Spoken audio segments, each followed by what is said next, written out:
Party के संवाददाता सम्मेलन में मौजूद हमारी पार्टी के वरिष्ठ नेता और प्रवक्ता बड़े भाई डॉक्टर निहोरा प्रसाद यादव जी, अभी आप लोगों से अनुप्रिया मुखातिब हो रही थी, हमारी पार्टी के सम्मानित प्रवक्ता हैं और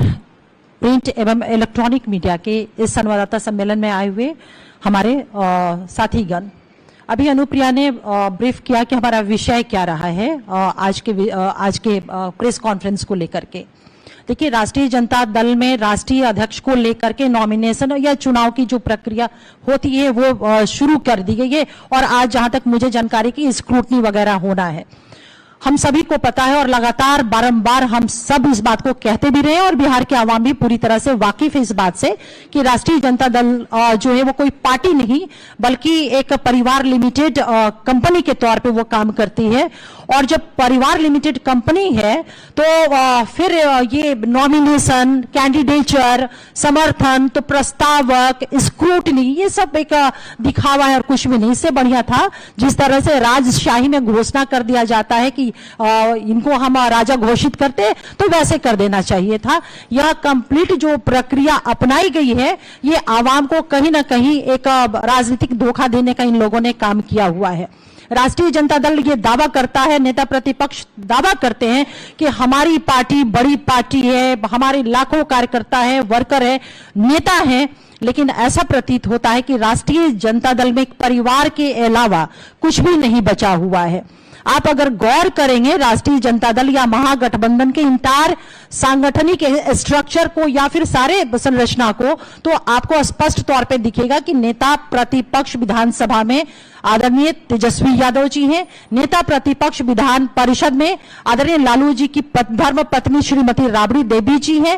राज्यसभा सांसद उनकी पुत्री होती हैं, फिर लोकसभा सांसद का टिकट उन्हीं की बड़ी पुत्री को मिलता है, जो पुत्री इनकी प्रवासी, जिनका कोई बिहार से कहीं कोई कनेक्शन नहीं हम लोगों ने देखा। उसके पहले सीधे पैरासूट से वो आती है सिंगापुर से और सारण की लोकसभा की प्रत्याशी बन जाती हैं। ये तमाम चीजें, बेटा, बेटी, पत्नी, सब लोग और स्वयं अपने, तो ये कंपनी, ये राष्ट्रीय जनता दल जो है ना वो कोई पार्टी नहीं बल्कि हम यही कहते हैं लालू राबड़ी डायनेस्ट है, राजतंत्र है, ये डेमोक्रेसी नहीं है। मैं पूछना चाहती हूँ आदरणीय तेजस्वी यादव जी से, आप नई सोच और नई बिहार की बात करने का जो ढोंग करते हैं ना, ये सारा स्लोगन और नारा दे करके बिहार की आवाम को, बिहार के युवाओं को जो गुमराह करने की कोशिश उनके द्वारा होती है, वो सबसे बड़ा इसका प्रमाण है कि उनके पिताजी का नॉमिनेशन राष्ट्रीय अध्यक्ष पद के लिए, जबकि हम सभी जानते हैं कि आदरणीय लालू जी एक कन्विक्टेड व्यक्ति हैं चारा घोटाले में। अब आप लोगों के सामने समक्ष में सवाल छोड़ती हूं कि इस डेमोक्रेसी में, लोकतंत्र में क्या ये राजनीतिक सूचिता इसे हम कहेंगे या हम ये कहेंगे कि डेमोक्रेसी का, लोकतंत्र का ये सम्मान किया गया कि एक सजा याफ्ता व्यक्ति को आप किसी पार्टी विशेष का आप सुप्रीम पद, उसको महापति का वो पद आप दे देते हैं। तो निश्चित रूप से ये लोकतंत्र का माखौल उड़ाना हुआ, इसके अलावा कुछ भी नहीं। जो व्यक्ति जिनकी बात हम कर रहे हैं आदरणीय लालू प्रसाद यादव जी की, लोकसभा का चुनाव नहीं लड़ सकते हैं, विधानसभा का चुनाव नहीं लड़ सकते हैं, इवन कि वो मुखिया पद के लिए भी चुनाव नहीं लड़ सकते हैं, वो बैठ कर करके विधानसभा का, लोकसभा का वो सिंबल बांटेंगे। आप समझ सकते हैं कि तब तो हम यही कहेंगे कि एक फेल स्टूडेंट जो होता है ना, असफल स्टूडेंट, उसको किसी स्कूल का प्रिंसिपल बना देना। जो व्यक्ति खुद ही नहीं चुनाव लड़ सकते, आप उनको सिंबल बांटने के लिए बात कर दे रहे हैं, तो किसी स्कूल का प्रिंसिपल बनाने जैसा ही है और कुछ भी नहीं। और एक चीज और मैं कहूंगी कि देखिए, बिल्कुल अनुप्रिया ने बिल्कुल सही कहा कि लालू इस बात को वो क्लेम करते रहे हैं कि मैं सामाजिक न्याय, सोशल जस्टिस का मैं पुरोधा हूं, लेकिन ये कैसा उनका सोशल जस्टिस है? जब मौका देने की बात आती है तो सिर्फ पुत्र, पुत्री, पत्नी और तमाम परिवार रिश्तेदार के लोग होते हैं, ना उनको गरीब, ना अति पिछड़ा, ना पिछड़ा, ना अनुसूचित जाति, ना अनुसूचित जाति, ना ही अल्पसंख्यक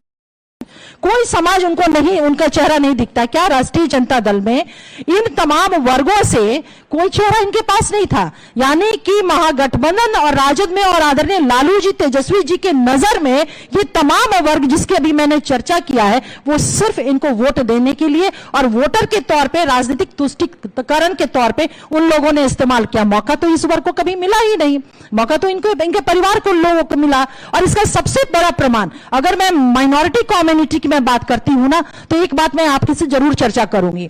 2005 के पहले जब सच्चर कमीशन की रिपोर्ट आई, माई समीकरण, याद है, ये ना सिर्फ बिहार में बल्कि राष्ट्रीय स्तर पर इस समीकरण की चर्चा, वैश्विक स्तर पे भी इस समीकरण की चर्चा होती रही। माई समीकरण को लेकर के वो अलग की बात है। मुस्लिम स्टैंड फॉर मुस्लिम, उस मुस्लिम का हाल इतना बदतर हुआ कि सच्चर कमीशन की रिपोर्ट, क्योंकि आजादी के बाद से इन्हीं का मैक्सिमम शासनकाल रहा, सच्चर कमीशन की रिपोर्ट ने कहा कि मुस्लिम समाज की स्थिति दलित समाज से भी बदतर है। तो आप समझ सकते हैं कि ये समीकरण बनाना और इस तरह की बातें करना, सोशल जस्टिस की बात करना, ये सब इन तमाम वर्गों के साथ, बिहार के गरीबों के साथ, पिछड़ों के साथ, अति पिछड़ों के साथ, अल्पसंख्यक के साथ, ये दलितों के साथ, तमाम लोगों के साथ राजनीतिक ठगी और राजनीतिक छल है। हकीकत ये है कि राष्ट्रीय जनता दल और लालू राबड़ी जी का जो परिवार है, सिर्फ और सिर्फ अपने परिवार से बाहर वो कभी नहीं निकल पाया है। और तब मैं ये बात अगर कहती हूं तो ये कहीं कोई गलत नहीं है कि आरजेडी का मतलब लालू राबड़ी डायनेस्ट है।